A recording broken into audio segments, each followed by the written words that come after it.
Oremos. Nuestro Padre y nuestro Dios, te damos gracias una vez más por el privilegio de encontrarnos en este lugar para estudiar tu palabra. Pedimos, Señor, que esa palabra haga un impacto en nuestra mente y en nuestro corazón. Ayúdanos a comprender las grandes cosas de tu voluntad. Te lo pedimos en el precioso nombre de tu Hijo, Cristo Jesús. Amén. En esta segunda presentación del tema Adoración en el trono de Satanás, quiero comenzar leyendo una cita. En realidad es un capítulo entero que encontramos en el libro Primeros Escritos, la página 54 hasta la página 56. El título del capítulo es El fin de los 2300 días. Y aquellos que vieron la primera presentación se van a dar cuenta de que hay muchas similitudes con lo que estudiamos de Daniel 7 y lo que estudiamos del mensaje a la iglesia de Filadelfia. En realidad es un comentario sobre el mensaje a Filadelfia y el mensaje de Daniel 7 y Apocalipsis 13 y 14. Dice así, y la autora Elena White está presenciando esto en visión. Vi un trono y sobre él se sentaban el Padre y el Hijo. Y este trono, quiero decirles, está en el lugar santo. Es lo que se describe en Apocalipsis 4, 1 al 3. Sigue diciendo, me fijé en el rostro de Jesús y admiré su hermosa persona. No pude contemplar la persona del Padre, pues le cubría una nube de gloriosa luz. Pregunté a Jesús, porque entabla una conversación con Jesús, pregunté a Jesús si su Padre tenía forma como él. Dijo que la tenía, pero que yo no podía contemplarla, porque, dijo, si llegases a contemplar la gloria de su persona, dejarías de existir. Luego dice ella, delante del trono vi al pueblo adventista, la iglesia y el mundo. Vi dos compañías, la una postrada ante el trono, profundamente interesada, mientras que la otra no manifestaba interés y permanecía de pie indiferente. Quiero que noten que ella ve delante del trono dos grupos. Uno que está arrodillado, muy atento a lo que está pasando en el trono, y el otro grupo de pie, indiferente. Sigue diciendo, los que estaban postrados delante del trono elevaban sus oraciones a Dios y miraban a Jesús. Miraba él entonces a su Padre y parecía interceder para con él. Una luz se transmitía del Padre al Hijo y de éste a la compañía que oraba. Así que el pueblo oraba y el Padre mandaba su bendición a este grupo que estaba delante del trono. Sigue diciendo, entonces vi que una luz excesivamente brillante procedía del Padre hacia el Hijo y desde el Hijo ondeaba sobre el pueblo que estaba delante del trono. Pero pocos recibían esta gran luz. Muchos salían de debajo de ella y la resistían inmediatamente. Es decir, los que estaban arrodillados ahí, cuando llegaba la luz, un grupo lo recibía gustosamente, el otro grupo resistía la luz. Nuevamente dice, pero pocos recibían esta gran luz. Muchos salían de debajo de ella y la resistían inmediatamente. Otros eran descuidados y no apreciaban la luz, y ésta se alejaba de ellos. Los que no apreciaban la luz eran los que quedaron parados ahí al lado del trono. Dice, algunos la apreciaban y se acercaban para postrarse con la pequeña compañía que oraba. Esta recibía la luz y se regocijaba en ella, y sus rostros brillaban con su gloria. Ahora escuchen bien. Vi al Padre levantarse del trono.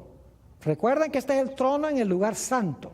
Vi al Padre levantarse del trono y en un carro de llamas entró en el lugar santísimo al interior del velo y se sentó. ¿Recuerdan Daniel 7 que el Padre llegó y se sentó? Sigue diciendo, entonces Jesús se levantó del trono y la mayoría de los que estaban prosternados se levantó con él.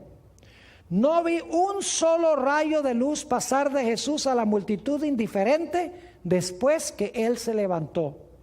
Y esa multitud fue dejada en perfectas tinieblas.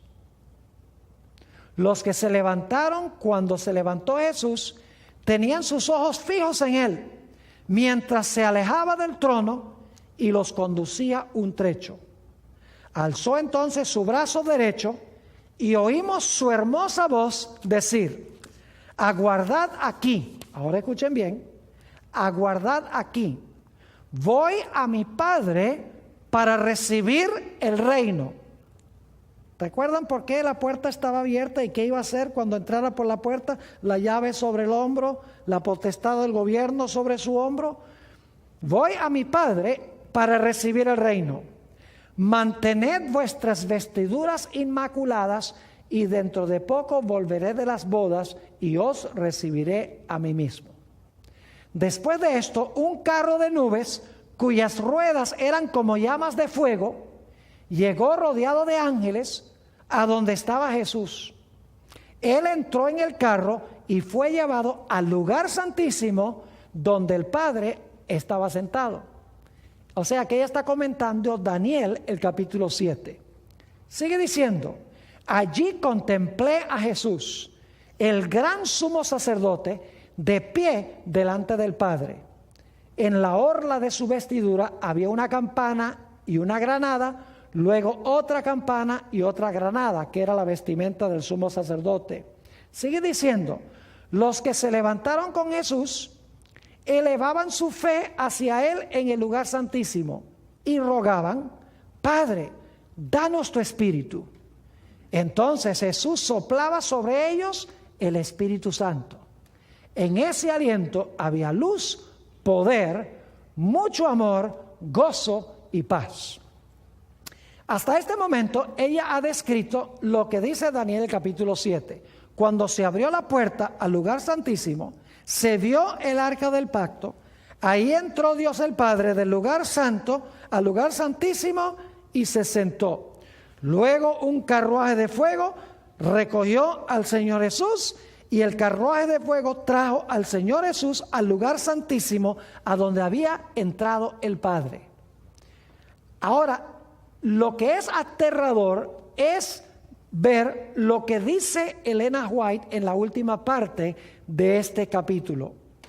Dice lo siguiente: me di vuelta para mirar la compañía que seguía postrada delante del trono y no sabía que Jesús la había dejado. Es decir, había un grupo que cuando Jesús se levantó y se movió, ellos tenían los ojos fijos en Jesús y siguieron a Jesús allá al lugar santísimo a lo que iba a hacer.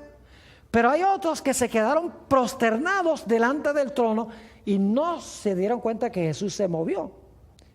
Nuevamente dice, me di vuelta para mirar la compañía que seguía postrada delante del trono y no sabía que Jesús la había dejado. Ahora noten, Satanás parecía estar al lado del trono, procurando llevar adelante la obra de Dios. Vi a la compañía, ahora escuchen esto, vi a la compañía alzar las miradas hacia el trono y orar, Padre, danos tu espíritu. Satanás soplaba entonces sobre ella una influencia impía. En ella había luz y mucho poder, pero nada de dulce amor, gozo ni paz. El objeto de Satanás era mantenerla engañada, arrastrarla hacia atrás y seducir a los hijos de Dios. Una descripción vívida de lo que pasó en el cielo y lo que pasó en la tierra en 1844, cuando el Señor Jesucristo entró al lugar santísimo para comenzar su obra de juicio allá para ganar su reino. Ahora quiero leer otra cita que encontramos en el libro Primeros Escritos, página 43, donde la autora amplía este punto en cuanto a lo que pasó en 1844. Dice lo siguiente: se me mostró lo que había ocurrido en el cielo al terminar en 1844 los períodos proféticos. Cuando Jesús concluyó su ministerio en el lugar santo, ahora escuchen esto, y cerró la puerta de ese departamento. ¿Hubo una puerta cerrada en Filadelfia? ¿Cómo no? ¿Hubo una puerta abierta a la iglesia de Filadelfia? Claro que sí. ¿Cuál fue la puerta cerrada? La del lugar santo, de donde salió. ¿Cuál fue la puerta abierta? La del lugar santísimo, donde entró. Dice, y cerró la puerta de ese departamento, escuchen bien, densas tinieblas envolvieron a quienes habían oído y rechazado el mensaje del advenimiento y lo habían perdido de vista a él. Ustedes recuerdan que estudiamos en nuestro primer tema que en la iglesia de Filadelfia se coloca una puerta abierta. Esa puerta abierta conduce al lugar santísimo del santuario. Se invita a la iglesia de Filadelfia a entrar por esa puerta donde está el arca del pacto, donde se realiza el juicio. Pero en la iglesia de Filadelfia también está lo que se conoce como la sinagoga de Satanás, que profesan ser seguidores de Jesús, pero que en realidad no lo son. Se dieron cuenta que en este pasaje de Elena White, ella dice que hubo un grupo que se quedó en el trono arrodillado, profesando adorar a Jesús y hablándole a Jesús y pidiéndole a Jesús su Espíritu Santo. Pero dice que en vez de la influencia, ser la influencia del Espíritu Santo, era en realidad la influencia de otro espíritu, del espíritu de Satanás. Es decir, ese grupo que no entró con Jesús al lugar santísimo es lo que la Biblia llama la sinagoga de Satanás, o en los mensajes de los tres ángeles, Babilonia. Ahora, necesito trazar un punto que es de crucial importancia en cuanto a lo que sucedió en 1844. Quiero repasar brevemente algo muy interesante que había en el lugar santísimo del santuario. Ustedes notaron en Apocalipsis 11:19 que dice que se abrió una puerta en el cielo y se vio el arca del pacto. Ahora escuchen bien lo que les voy a decir. Dentro del arca del pacto se encontraban las tablas de la ley. ¿Y qué tenían las tablas de la ley? Tenían los 10 mandamientos. ¿Cuál mandamiento está entre esos 10 mandamientos? Un mandamiento que el mundo cristiano profesa adorar a Jesús y profesa seguir a Jesús, pero pisotea ese mandamiento. ¿Cuál es ese mandamiento?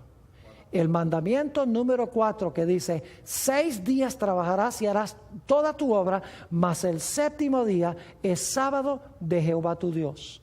Ahora, ¿saben lo que es interesante? En 1844, la vasta mayoría de los cristianos que profesaban el nombre de Jesús guardaban el domingo como el día de reposo, es decir, no guardaban el sábado. Inclusive Elena White, quien escribió esto que acabamos de leer, su esposo Jaime White, José Bates y otros pioneros de la iglesia adventista, todos guardaban el domingo como el día de reposo. Pero lo interesante es que cuando se abrió el lugar santísimo del santuario, en 1844, de repente ellos empezaron a descubrir las grandes doctrinas distintivas de la iglesia adventista del séptimo día. Saben que en esa época la mayoría de los cristianos decían que la ley de Dios fue clavada en la cruz. Usaban textos del apóstol Pablo para decir la ley fue clavada en la cruz. Y enseñaban que el domingo es el día de reposo. Y enseñaban que los muertos cuando se mueren se van directamente al cielo si fueron buenos, o se van directamente al infierno si fueron malos. Así enseñaban los cristianos de esa época. Pero saben que en 1844, cuando los pioneros de la iglesia adventista siguieron a Jesús por la puerta abierta al lugar santísimo, empezaron a descubrir varias cosas muy interesantes. En primer lugar, descubrieron que la ley de Dios todavía está vigente. que la ley no fue clavada en la cruz. ¿Y cómo sabían eso? Bueno, si entraron al lugar santísimo y se veía el arca del pacto, dentro del arca del pacto estaba la ley. Es decir, de repente, al ver el arca del pacto, al estudiar la Biblia, dicen, pero dentro del arca del pacto estaba la ley. Si en la tierra había un arca y tenía la ley, y el arca en la tierra era una copia del arca celestial, entonces en el cielo también tienen que estar los 10 mandamientos dentro del arca. Así que los mandamientos no fueron clavados en la cruz. Y entonces empezaron a decir, sí, pero en los mandamientos que estaban en el arca en la tierra, estaba el mandamiento del sábado en el centro de los 10 mandamientos.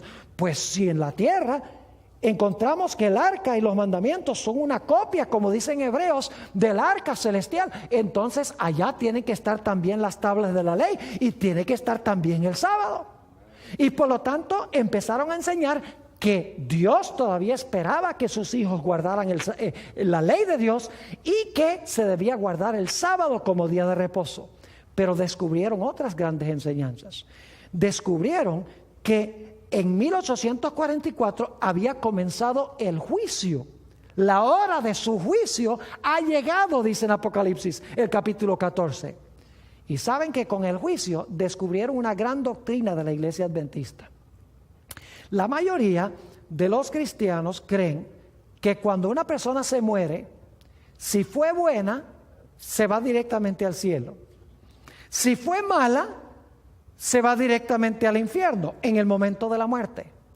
Pero cuando ellos entraron al lugar santísimo y se dieron cuenta que en 1844 Jesús estaba comenzando el juicio en el lugar santísimo, dijeron, pero un momentico, si en 1844 es que comienza el juicio para separar a los buenos de los malos, entonces los buenos no pueden haberse ido al cielo, ni los malos pueden haberse ido al infierno cuando se murieron. Porque si se fueron al cielo o al infierno cuando se murieron, ¿para qué Dios convoca un juicio para separar a los buenos de los malos? Si cuando se murieron ya fueron separados. Es decir, descubrieron que los muertos nada saben entrando al lugar santísimo. Descubrieron que la ley de Dios todavía está vigente. Descubrieron que el sábado todavía es el día de reposo. ¿Sabe qué más descubrieron? En el lugar santísimo había un potecito de maná. ¿Saben que cuando Dios dio el maná a Israel, lo dio para enseñarles especialmente la importancia de una dieta sencilla, de una dieta vegetariana, de una dieta saludable? Dios les dijo, yo quiero que ustedes estén saludables, no coman esas carnes y esas comidas ricas que comían en Egipto. Ustedes ahora son mi pueblo. Y Dios les dio maná para enseñarles la reforma pro salud. En el arca del pacto, en el Antiguo Testamento, se encontraba un potecito de maná. Y por lo tanto, en el arca celestial, como dice también en Hebreos el capítulo 9, también tiene que haber un pote de maná que enseña la importancia de vivir una vida saludable en armonía con los principios de la salud de Dios. Por eso, poco después de 1844, los pioneros de la iglesia adventista empezaron a descubrir que debían dejar de comer carne de puerco, que debían dejar de fumar, que debían dejar de beber alcohol, que debían cuidar su cuerpo porque era templo del Espíritu Santo. Lo descubrieron cuando entraron al lugar santísimo del santuario. Es decir, que varias doctrinas cruciales de la iglesia adventista se formularon como resultado de los pioneros entrar al lugar santísimo del santuario.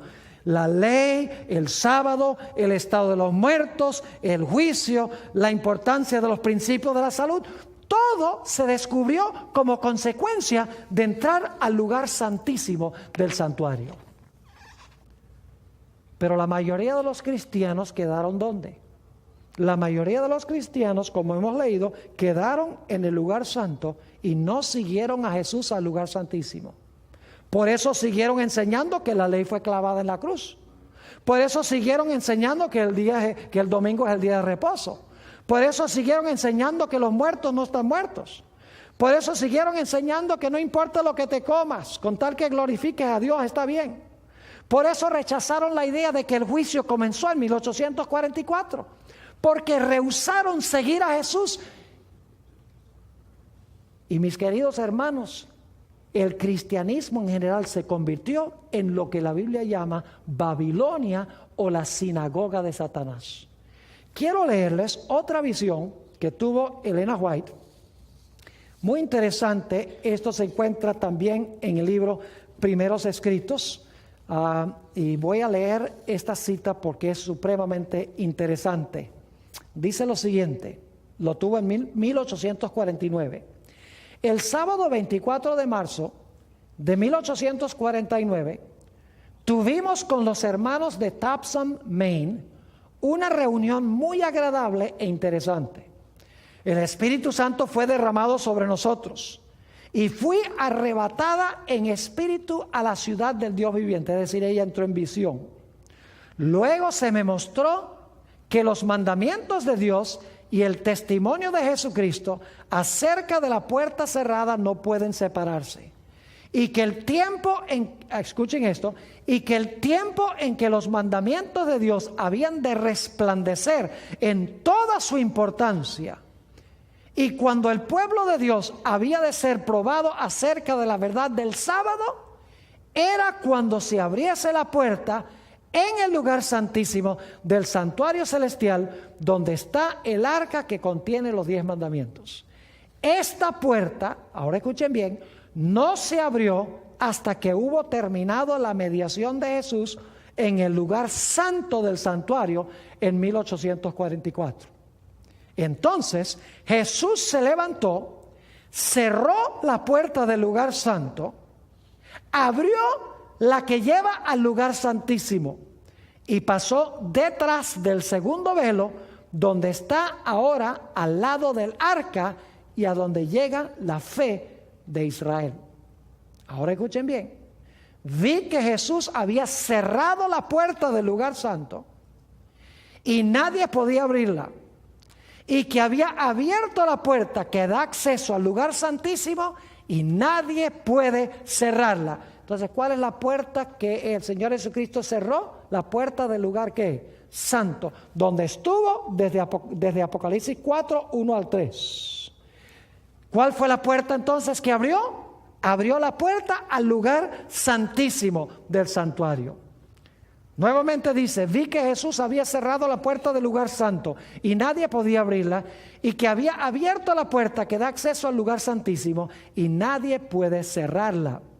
Y que ahora escuchen esto, y que desde que Jesús abrió la puerta que da al lugar santísimo, que contiene el arca, los mandamientos de Dios han estado brillando hacia los hijos de Dios, y estos son probados acerca de la cuestión del sábado. Es decir, el sábado llega a ser una prueba en 1844, cuando entran al lugar santísimo, ven el arca del pacto. Sigue diciendo, vi que la prueba actual acerca del sábado no podía producirse antes que terminase la mediación de Cristo en el lugar santo, y Él hubiese pasado al interior del segundo velo. Por tanto, ahora escuchen esto, los cristianos que durmieron antes que se abriese la puerta de acceso al Santísimo, cuando terminó el clamor de medianoche, sin haber guardado el verdadero día de reposo, descansan en esperanza, porque no tuvieron la luz ni la prueba acerca del sábado que tenemos ahora desde que la puerta se abrió. Es decir, una pregunta que la gente muchas veces se hace es, Pastor Bor, ¿qué de todos esos cristianos que nunca guardaron el sábado? Antes de 1844, toda esa gente que no sabía en cuanto al sábado, ¿qué pasa con ellos? ¿Están perdidos? La respuesta es no. Pero cuando se abrió el lugar santísimo, se vio la ley, y en medio de la ley se vio el sábado, y la gente rechazó ese mensaje. Entonces el sábado llegó a ser una prueba para demostrar si de verdad seguían a Jesús o si seguían a Jesús solamente de nombre y no en realidad. En la página 43 de Primeros Escritos, Elena White dice algo muy interesante. Dice, los enemigos de la verdad presente han estado tratando de abrir la puerta del lugar santo. Es decir, lo que ellos quieren es que la gente crea que Jesús está en el lugar santo. Los enemigos de la verdad presente han estado tratando de abrir la puerta del lugar santo que Jesús cerró. Y de cerrar la puerta del lugar santísimo que Él abrió en 1844, donde está el arca que contiene las 2 tablas de piedra en las cuales fueron escritos por el dedo de Jehová los 10 mandamientos. Saben que hay muchas personas, muchos teólogos que han salido de la iglesia adventista, y las primeras cosas que ellos atacan son la idea del juicio, que comenzó en 1844, la idea de que la ley de Dios todavía está vigente, la idea de que el sábado es el día de reposo, la idea de que hay que respetar las leyes de la salud, y también la idea de que los muertos están muertos hasta el momento de la resurrección. Hay un individuo cuyo nombre no voy a mencionar por no darle publicidad, que hace algunos pocos años salió de la iglesia adventista y lo primero que atacó fue la entrada de Jesús al lugar santísimo del santuario en 1844. Dicho sea de paso, tiene una publicación.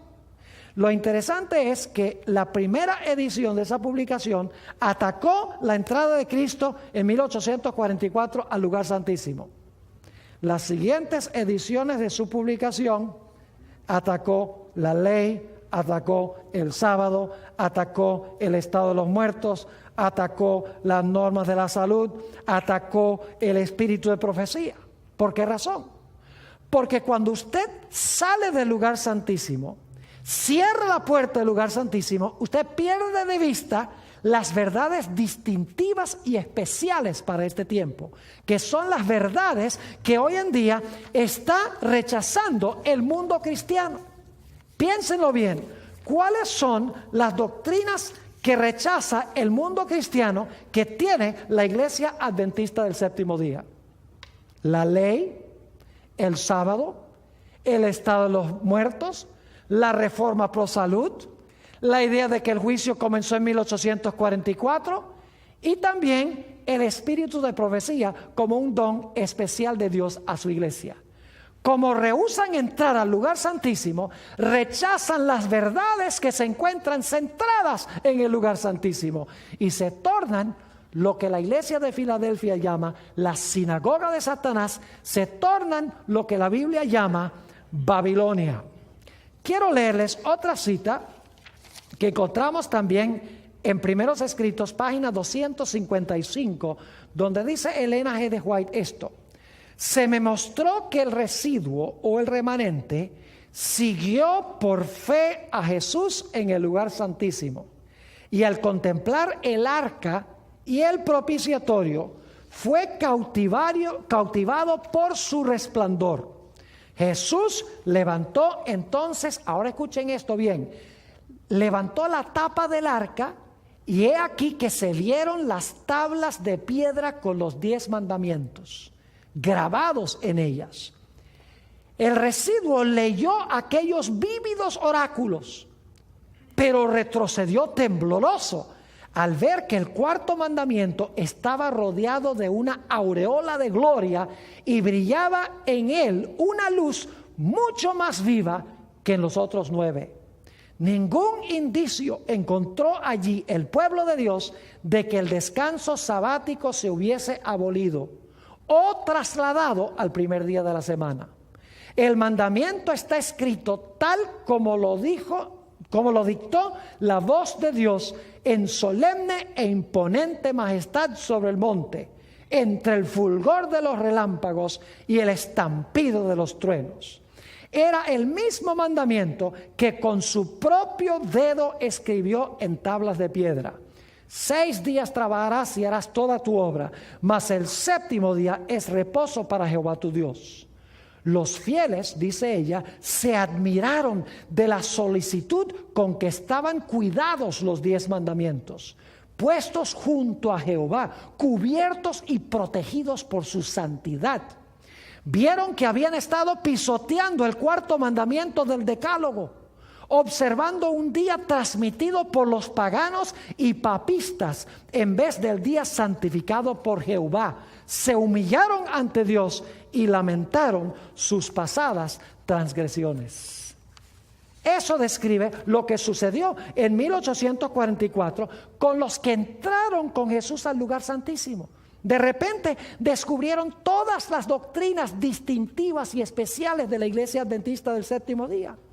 Pero el mundo cristiano rehusó entrar. Profesa seguir a Cristo, profesa hacer lo que dice Jesús, pero alberga una serie de doctrinas que son contradictorias a las enseñanzas de Jesús, a las enseñanzas de la Biblia, y por eso la Biblia los llama la sinagoga de Satanás y los llama Babilonia. En una visión muy interesante de Elena White, Primeros Escritos, esta es una visión un poco larga, así que solamente voy a leer algunas porciones de esta cita. Página 258 a la página 261 de Primeros Escritos, la sierva de Dios dice esto, y quiero que noten el paralelismo con lo que sucedió en el día del Pentecostés y lo que sucedió en 1844. Dice lo siguiente: se me recordó la proclamación del primer advenimiento de Cristo. Juan fue enviado en el espíritu y el poder de Elías a fin de que preparase el camino para Jesús. Ustedes saben que Juan el Bautista fue llamado para preparar el camino para la primera venida de Jesús. Ahora escuchen bien. Los que rechazaron el testimonio de Juan no recibieron el beneficio de las enseñanzas de Jesús. Es decir, los que rechazaron el mensaje de Juan cuando Jesús enseñó, también rechazaron a Jesús. Sigue diciendo, su oposición al mensaje que había predicho la venida de él, los colocó donde no les era fácil recibir las evidencias más categóricas de que era el Mesías. Satanás indujo a aquellos que habían rechazado el mensaje de Juan a que fuesen aún más lejos, a saber, que rechazasen y crucificasen a Cristo. ¿Ven? Rechazaron el mensaje de Juan, por lo tanto no estaban preparados para recibir el mensaje de Jesús. Pero hay más.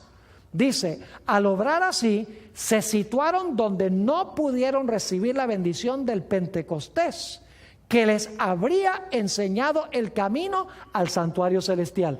3 pasos. Rechazaron el mensaje de Juan, por lo tanto rechazaron el mensaje de Jesús, por lo tanto rechazaron lo que sucedió en el día del Pentecostés. Sigue diciendo ella, el desgarramiento del velo en el templo demostró que los sacrificios y los ritos judaicos no serían ya recibidos. Es decir, cuando el velo se rasgó, Dios estaba anunciando, se terminaron los sacrificios en Israel. Sigue diciendo, el gran sacrificio había sido ofrecido y aceptado. Y el Espíritu Santo que descendió en el día del Pentecostés dirigió la atención de los discípulos desde el santuario terrenal al celestial, donde Jesús había entrado con su propia sangre para derramar sobre sus discípulos los beneficios de su expiación. Es decir, para poder derramar sobre ellos el Espíritu Santo. Fíjense entonces los pasos. Recibieron el mensaje de Juan, por lo tanto recibieron el mensaje de Jesús, por lo tanto siguieron a Jesús de la tierra al lugar santo del santuario celestial y pudieron recibir la bendición que se derramó en el día del Pentecostés. Pero ¿qué pasó con la mayoría de los judíos? Habían rechazado el mensaje de Juan, por lo tanto habían rechazado a Jesús y por lo tanto en el día del Pentecostés rechazaron el hecho de que Jesús había entrado al lugar santo del santuario. Fíjense lo que sigue diciendo la autora. Pero los judíos fueron dejados en tinieblas totales. Perdieron toda la luz que pudieran haber tenido acerca del plan de salvación. Y siguieron confiando en sus sacrificios y ofrendas inútiles. El santuario celestial había reemplazado el terrenal, pero ellos no tenían noción del cambio. Por lo tanto, no podían recibir los beneficios de la mediación de Cristo en el lugar santo. Y luego va a hablar de lo que pasó en 1844, que es paralelo con el mundo cristiano. Sigue diciendo, muchos miran con horror la conducta seguida por los judíos al rechazar a Cristo y crucificarlo. Y dicen, ¡ay, qué horrible que crucificaron a Cristo! Y cuando leen la historia del trato vergonzoso que recibió, piensan que le aman y que no le habrían negado como le negó Pedro, ni le habrían crucificado como lo hicieron los judíos. Pero Dios, quien lee en el corazón de todos, probó aquel amor hacia Jesús que ellos profesaban tener. Todo el cielo observó con el más profundo interés la recepción otorgada al mensaje del primer ángel. Pero muchos que profesaban amar a Jesús y que derramaban lágrimas al leer la historia de la cruz, se burlaron de las buenas nuevas de su venida. Igual que Juan anunció la venida, se burlaron de él. Cuando se levantó Guillermo Miller a anunciar que Jesús iba a venir, 1844, se burlaron del mensaje de él. Sigue diciendo, en vez de recibir el mensaje con alegría, declararon que era un engaño. Aborrecieron a aquellos que amaban su aparición y los expulsaron de las iglesias. Igual que los judíos hicieron con los hijos de Dios, expulsaron a ellos de las sinagogas. Sigue diciendo, los que rechazaron el primer mensaje no pudieron recibir el beneficio del segundo. Igual que los que rechazaron a Juan no pudieron recibir el mensaje de Jesús. Dice, los que rechazaron el primer mensaje no pudieron recibir beneficio del segundo. Tampoco pudo beneficiarles el clamor de medianoche que había de prepararlos para entrar con Jesús por la fe en el lugar santísimo del santuario celestial. ¿Nota los tres pasos otra vez? El paralelismo. Rechazan el de Juan, rechazan el mensaje de Jesús, rechazan la entrada de Jesús al lugar santo. En 1844 los mileritas predican, ese mensaje se rechaza por parte del mundo cristiano en su mayoría. Como resultado no están listos para recibir el mensaje del segundo ángel, que es de salir de allá, y por lo tanto están impreparados para seguir a Jesús al lugar santísimo del santuario. Sigue diciendo, y por haber rechazado los dos mensajes anteriores, entenebrecieron de tal manera su entendimiento que no pueden ver luz alguna en el mensaje del tercer ángel que muestra el camino que lleva al lugar santísimo. Vi que así como los judíos crucificaron a Jesús, las iglesias nominales, que son aquellos que rechazaron lo que sucedió en 1844, las iglesias nominales han crucificado estos mensajes de los tres ángeles y por lo tanto no tienen conocimiento del camino que lleva al Santísimo, ni pueden ser beneficiados por la intercesión que Jesús realiza allí. Como los judíos que ofrecieron sus sacrificios inútiles, ofrecen ellos sus oraciones inútiles al departamento que Jesús abandonó. ¡Qué bárbaro! La mayoría de los cristianos están elevando sus oraciones al apartamento donde no está Jesús. No siguieron a Jesús al Santísimo y por lo tanto no le están obedeciendo. Sigue diciendo, como los judíos que ofrecieron sus sacrificios inútiles, ofrecen ellos sus oraciones inútiles al departamento que Jesús abandonó. Y ahora escuchen, y Satanás, a quien agrada el engaño, asume un carácter religioso y atrae hacia sí la atención de esos cristianos profesos, obrando con poder sus señales y prodigios mentirosos para sujetarlos en su lazo. La sinagoga de Satanás, ¿recuerdan? Babilonia, que está llena de demonios, dice la Biblia. Dice, a algunos los engaña de una manera y a otros de otra. Tiene diferentes seducciones preparadas para afectar diferentes mentalidades. Algunos consideran con horror un engaño, mientras que reciben otro con facilidad. Satanás seduce a algunos con el espiritismo. También viene como ángel de luz y difunde su influencia sobre la tierra por medio de falsas reformas. Las iglesias se alegran. Estas son las iglesias que rechazaron el mensaje de 1844. Las iglesias se alegran y consideran que Dios está obrando en su favor de una manera maravillosa cuando se trata de los efectos de otro espíritu. La excitación se apagará y dejará al mundo y a la iglesia en peor condición que antes. Y ahora escuchen, hoy en día se ve supuestamente un gran reavivamiento entre las iglesias protestantes de los Estados Unidos. La gente habla en lengua y la gente salta y la gente canta y la gente grita y hay milagros y sanamientos y todo. Escuchen esto. Vi que Dios tiene hijos sinceros entre los adventistas nominales, es decir, las iglesias que rechazaron el mensaje de la entrada de Cristo al lugar santísimo. Vi que Dios tiene hijos sinceros entre los adventistas nominales y las iglesias caídas. Y esta es la buena nueva. Y antes que sean derramadas las plagas, los ministros y la gente serán invitados a salir de esas iglesias y recibirán gustosamente la verdad. Satanás lo sabe. Ahora escuchen bien, Satanás sabe que ese mensaje viene invitando a los verdaderos hijos de Dios a salir de esas iglesias donde hay milagros y señales y prodigios. Dice, Satanás lo sabe. Y antes que se dé el fuerte pregón del tercer ángel, despierta excitación en aquellas organizaciones religiosas a fin de que los que rechazaron la verdad piensen que Dios los acompaña. Satanás espera engañar a los sinceros e inducirlos a creer que Dios sigue obrando a favor de las iglesias. Pero la luz resplandecerá y todos los que tengan corazón sincero dejarán a las iglesias caídas y se decidirán por el remanente. Ahora, permítame leerles un par de citas de Elena G. de White sobre la sinagoga de Satanás. ¿Están entendiendo lo que es la sinagoga de Satanás? Que el mundo cristiano se convirtió en la sinagoga de Satanás en Babilonia en 1844 porque rechazó los mensajes especiales del lugar santísimo. Y lo triste es que hoy en día en la iglesia adventista nosotros queremos adorar como adoran ellos y queremos usar los métodos de evangelismo que usan ellos y queremos enseñar lo que enseñan ellos y no usamos el espíritu de profecía por temor a ofenderlos a ellos. Fíjense lo que dice Elena White sobre lo que es la sinagoga de Satanás. Cristo se refiere a la iglesia, y esto se encuentra en una revista que se llama Review and Herald, diciembre 4 de 1900.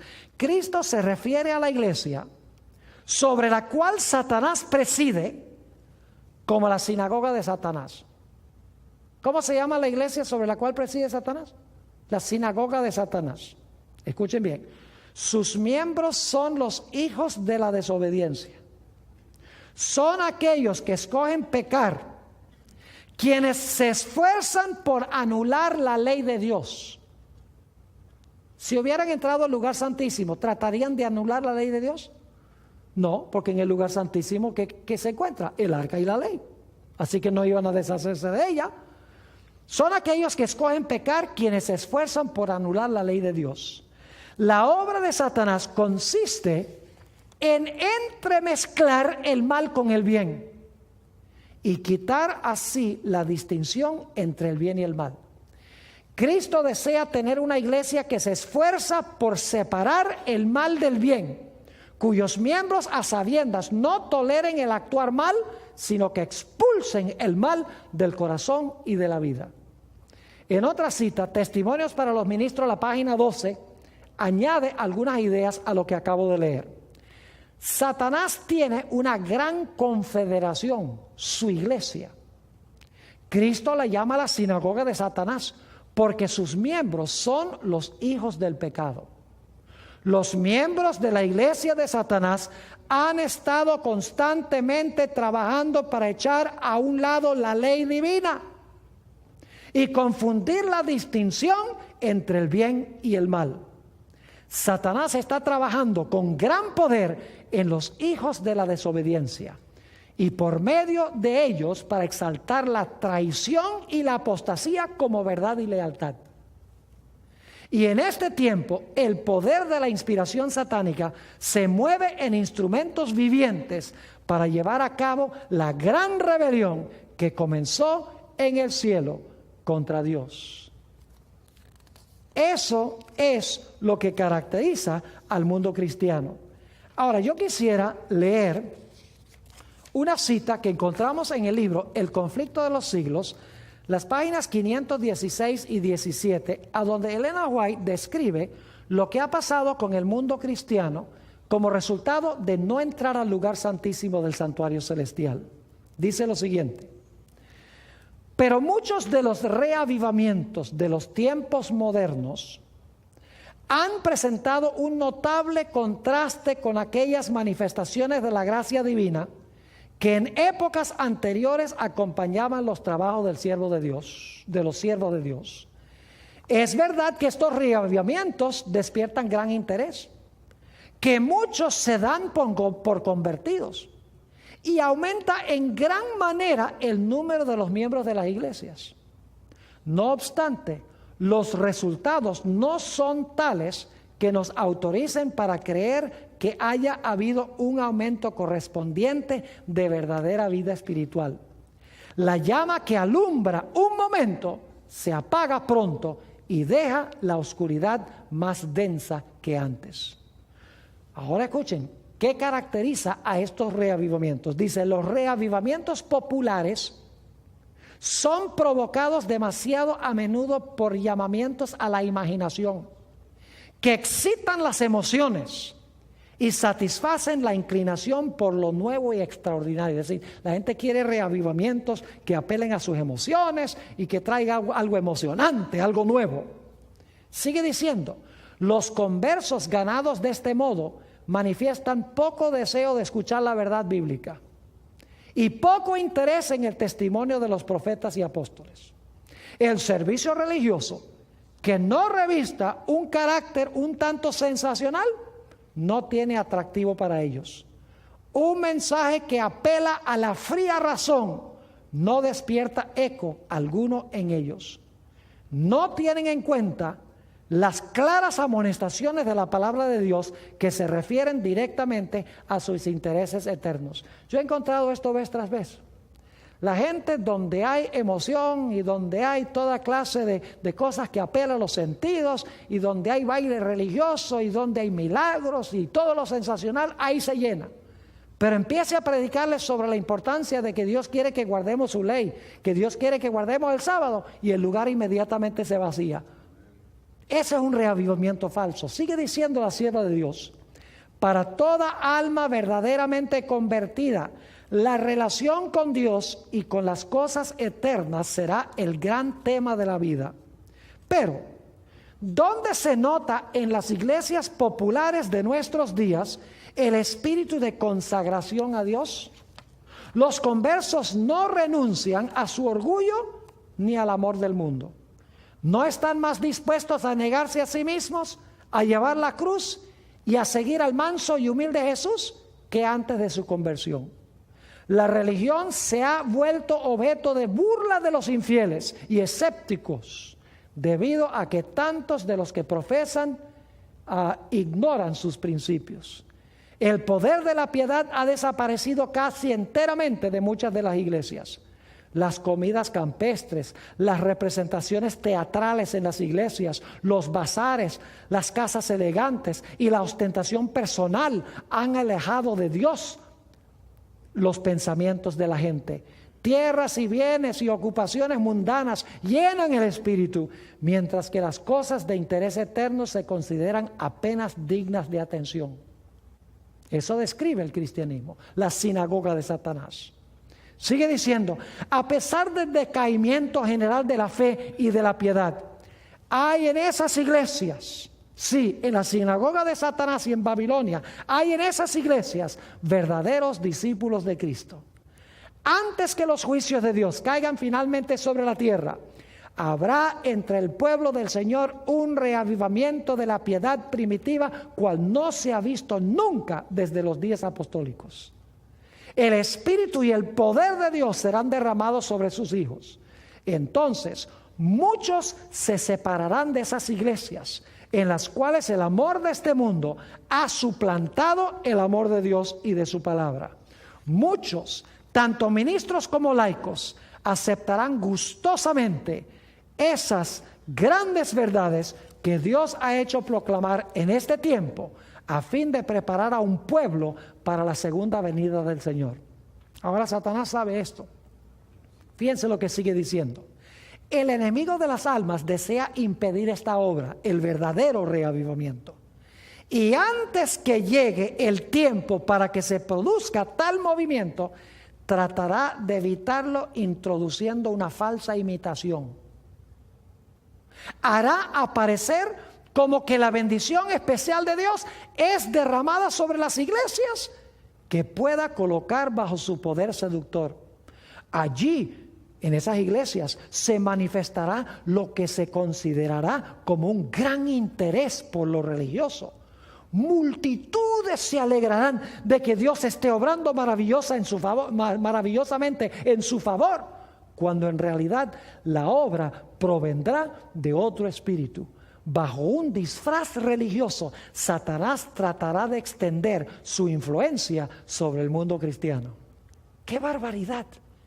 Está ampliando lo que encontramos en el mensaje a la iglesia de Filadelfia y lo que se encuentra en los mensajes de los 3 ángeles de Apocalipsis, el capítulo 14.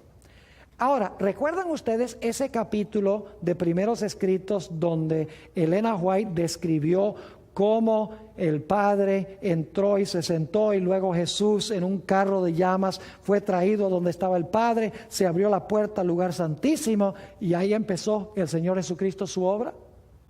Pues saben ustedes que ese capítulo tiene solamente 1 página y media en el libro Primeros Escritos. Ese libro, Primeros Escritos, fue escrito muy temprano en el ministerio de Elena G. White.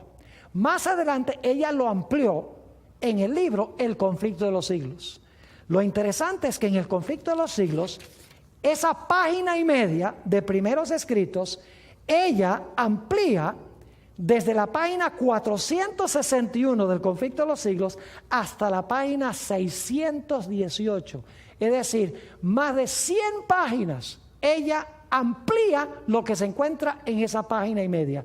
¿Y saben lo que es interesante? Voy a darle los títulos de los capítulos del Conflicto de los Siglos y les voy a decir qué contienen esos capítulos para que ustedes vean que cuando se abrió la puerta del lugar santísimo, las verdades especiales de la iglesia adventista se revelaron en el lugar santísimo. Página 461 a la página 475, el título del capítulo es El Templo de Dios. Está hablando allí del santuario.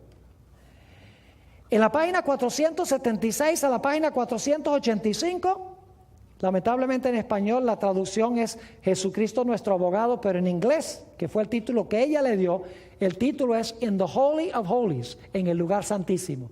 Es decir, está describiendo la entrada de Jesús al lugar santísimo. El siguiente capítulo, página 486 a la página 503, lamentablemente en español está el título Los Estados Unidos en la profecía. Pero en inglés el título que le dio la hermana White es God's Law Immutable, la ley de Dios inmutable. Fíjense que ella está hablando del santuario, del lugar santísimo, la inmutabilidad de la ley de Dios. El siguiente capítulo se titula, página 504 al 513, una obra de reforma. Todo el capítulo tiene que ver con restaurar el sábado como el día de reposo. El siguiente capítulo, página 514 al 532, el título es La verdadera conversión es esencial. El título que le dio la hermana White fue Modern Revivals. ¿Recuerdan ese parrafito donde habla la hermana White de que Satanás tomó el lugar donde estaba Jesús en el trono y respiraba en una influencia impía? Pues ese parrafito chiquito lo amplía ella en todo este capítulo, desde la página 514 hasta la 532. Describe lo que está pasando en el mundo cristiano hoy. El siguiente capítulo, el juicio investigador.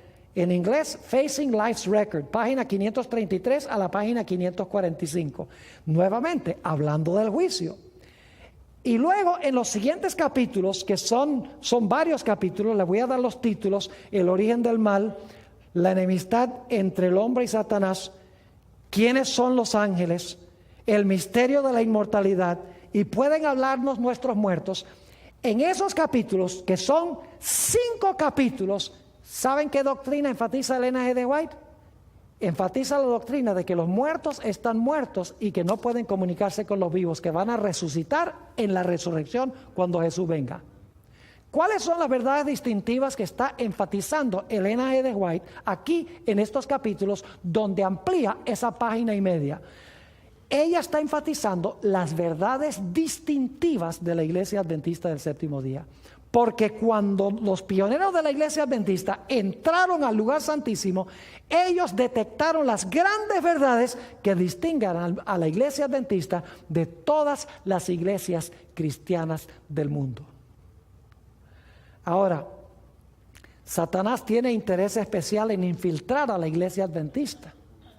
Hoy en día, el estilo de adoración que hay en la Iglesia Adventista, en muchas de ellas, y podría decir cada vez la mayoría de ellas, es el estilo de adoración que han importado de las iglesias protestantes, de las iglesias que describe la Biblia como la sinagoga de Satanás o Babilonia. La pregunta clave es ¿por qué estamos tratando de introducir esta metodología de adoración a la iglesia adventista de esas iglesias cuando nosotros como iglesia tenemos un mensaje tan poderoso que necesita el mundo? Un mensaje sobre el hecho de que el juicio está transpirando y nuestra vida debe estar puesta en armonía con la ley de Dios.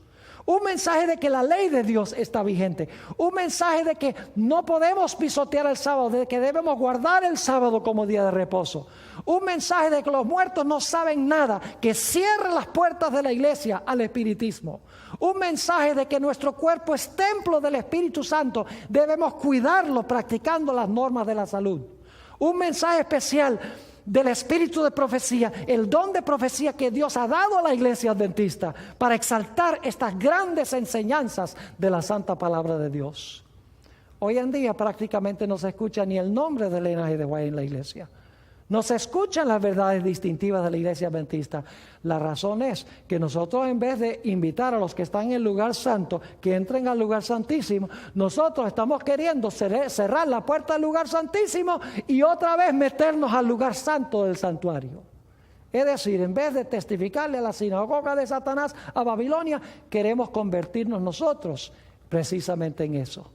Mi oración, mis hermanos y hermanas, es que nosotros nuevamente exaltemos el mensaje de verdad presente para este tiempo y no dejemos que Satanás distraiga al pueblo remanente de Dios.